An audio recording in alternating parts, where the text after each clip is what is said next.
അജാനൂർ പുതിയകണ്ടം ശ്രീമദ് പരശിവ വിശ്വകർമ്മ ക്ഷേത്രം കരസ്ഥല ഗുരുസ്വാമി പുനഃപ്രതിഷ്ഠാ ചടങ്ങും 78ാം പ്രതിഷ്ഠാ മഹോത്സവ ചടങ്ങുകളും 2025 ഏപ്രിൽ 29 മുതൽ മെയ് 4 വരെ തീയതികളായി നടക്കും. ഫണ്ട് ഉദ്ഘാടനം നടന്നു.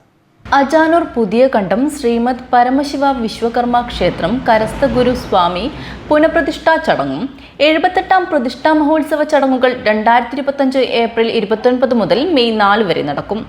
ഫണ്ട് ഉദ്ഘാടനം നടന്നു. വ്യവസായ പ്രമുഖൻ ഗണപതി ഭട്ട മാവുങ്കാൽ നിർവഹിച്ചു. ചടങ്ങിൽ വെച്ച് ബ്രോഷർ പ്രകാശനം advocate TK. Sudhakaran retired deputy tahsildar N. Balakrishnan ആചാര്യക്ക് നൽകിക്കൊണ്ട് പ്രകാശനം ചെയ്തു. സമ്മാന കൂപ്പൺ വിതരണ ഉദ്ഘാടനം ന്യൂ ഇന്ത്യൻ ഗ്ലാസ് ഉടമ പരേഷ് മാതൃസമിതി അംഗങ്ങൾക്ക് നൽകിക്കൊണ്ട് നിർവഹിച്ചു.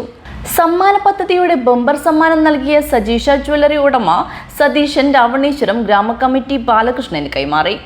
സമ്മാന പദ്ധതിയുടെ പ്രോത്സാഹന സമ്മാന വിതരണം നവീകരണ കമ്മിറ്റി ചെയർമാൻ ദാമോദരൻ ആചാര്യ പുതിയകണ്ടം ഗ്രാമകമ്മിറ്റി സെക്രട്ടറി അനിൽകുമാറിന് നൽകി. ചടങ്ങിൽ ജനറൽ കൺവീനർ പി. ഗണേശൻ സ്വാഗതവും ചെയർമാൻ രാമകൃഷ്ണൻ ആചാര്യ അധ്യക്ഷതയും ജോയിന്റ് സെക്രട്ടറി രാജൻ പേടകം നന്ദിയും പറഞ്ഞു. President Purushothaman, secretary Satheesan, ward member M. V. Madhu, Vishwambharan, Premkumar, Sudheendran, Prasad എന്നിവർ സംസാരിച്ചു. News bureau, Kanhangad.